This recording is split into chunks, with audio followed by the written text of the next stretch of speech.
Hi everyone, my name is Arturo Won from the Lithium Grid. In today's video, I'm excited to take you behind the scenes of these renders. We'll start by showing you how to set up a custom rig for any car inside Cinema 4D using constraints and xpresso. Throughout this tutorial series, you'll learn the basics of xpresso and rigging, and you'll also discover how to use the new Cinema 4D car rig preset to streamline your workflow. Let's dive in and get started.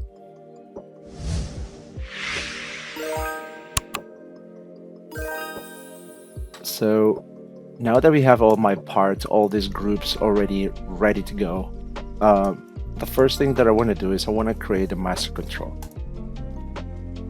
Okay, the master control will be just a spline laying on the floor, maybe a little bit round, something like so. Okay, and we can call this CTRL main. Can't even put command main. Okay, and I'm gonna press C. Actually, before I press C, I'm just gonna control drag down to copy that control, and the first one I'm gonna press C. Leave it as a control. The reason why I did that, it was just because convenience. I want to reutilize that rectangle and its properties. So the second control I'm going to create is going to be this top controller that I'm going to be utilizing to control the weight of the car more than anything. Actually, so I'm going to put here my parameters to 500. Maybe that's actually 100 centimeters by 100 centimeters, and it's gonna be square. Okay, so what I'm gonna do next, and if I were to open this other scene, which is gonna be the final scene of the car already rigged, we're trying to create this control up here. Okay, and as you can see, it's controlling basically the weight of the car as well as the y-axis here, and this is going to be for the drift, and this it's going to be for the steering. And as you can see, I'm also controlling the steering wheel inside.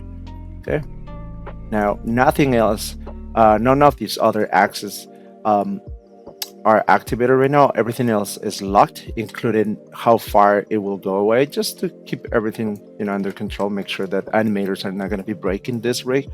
But in essence, these are the only controllers that they're going to be animating: 1, 2, 3, and 4. Okay, so right now we're going to go ahead and create this first control. Okay, so what we need is a sphere. I'm gonna hold down shift, create sphere, make sure it's on the floor, create something small, something like that, and okay,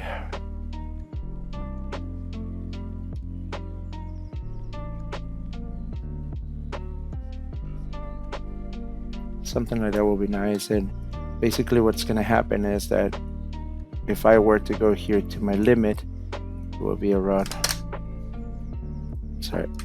50 centimeters. We'll go to 100. Let's make it to 100. So I'm gonna put double the size of this rectangle, like so. Okay, that way it could be more visual, I guess. And I'm also gonna center it. Let's go ahead and rename this as GRP underscore weight control. Okay. And as a matter of fact, I'm gonna copy this too, guys, and rename it like this, GRP. Okay. The reason why I'm doing this is because I like to keep these two shapes separated. At the end of the day, in my timeline, all I want to see is just that one parameter, right? Like I want to see only the parameters that I'm going to be utilizing to animate. So in this case, these two. So like I said, I'm trying to keep it easy and simple so that anyone that is going to come and utilize this, they exactly know what to do. My next step here will be to create this other control, which is going to be for the steering. So this will be a little shorter, like 50, and maybe this will be 300, right? Okay, so this will go to 150 kind of. Okay, perfect. So we're getting there. And then the last one, oh, again, let's steering.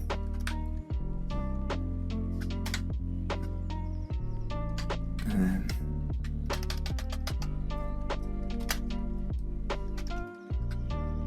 steering. Okay. The last one that I want to create is this master control. It's going to go here to the top. And we're going to call that drift.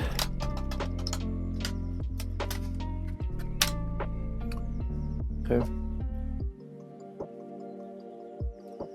The place that we're going to be positioning this, it's going to be, I select this two, and I'm going to isolate.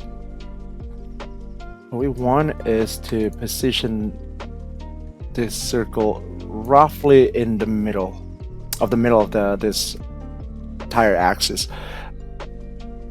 The reason why, because that is what it's gonna be controlling this effect. Right now, granted, I always love to like give more freedom to animators to do whatever they need. So in case they need to do something else, they can also put it right there and like offset it a little bit, and it will still work, you know. But it's always good to have that freedom. Right now we're creating this drift control so that if you want to have the car drift, you will be able to, like so.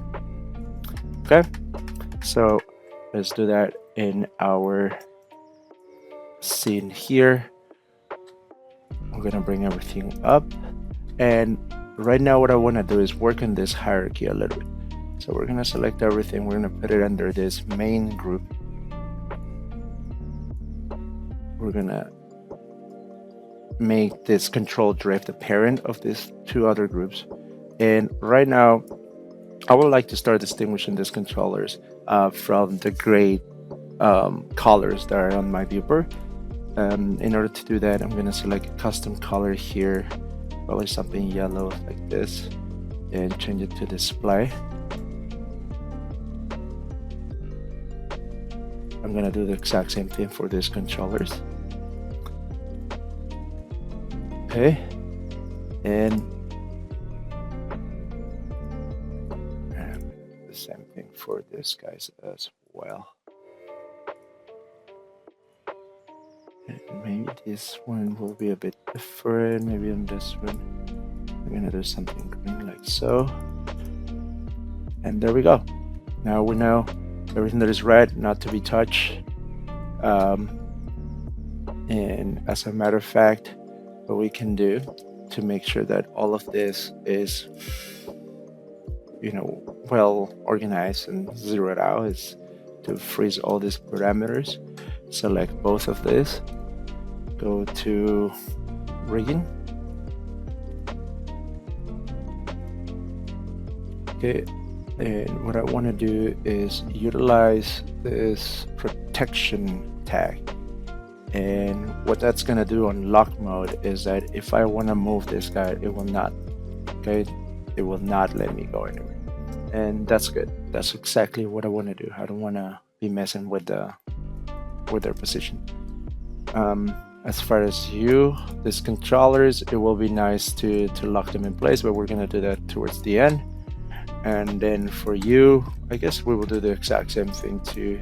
Let's add a protection tag here and make sure that what we want to do is, let me see, what is the axis that it will be activated when we do this. Okay, so it will be just the hitch. I believe it's hitch, but if not, it's just the y-axis. So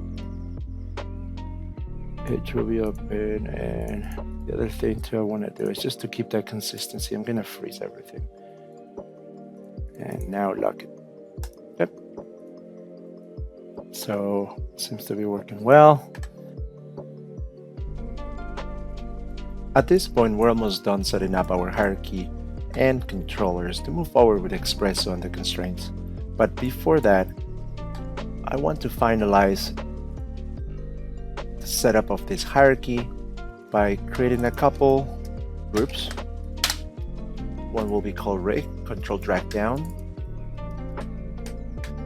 and next one will be called geo. On the first rig group, I'm gonna click and drag to control drift, which essentially contains most all of the controllers. And under geo, it will be this camera group. It will be nested right underneath. And lastly, let's go ahead and also constrain these values so that these controllers don't go over these boundaries. We're gonna once again create our protection tag. I'm gonna bring this here, create our protection tag, and in this case, instead of using lock like we used for the other red groups that do not need to move at all, in this case we're gonna limit the mobility for this control. So we're gonna do it by, first of all, setting this to none so that I can move the control and see what are my boundaries. Under coordinates, I'm gonna go all the way to the limit. It seems to be 100 centimeters, which I'm guessing it will be the same for this. For X, Z, and for Y, we're just gonna give them about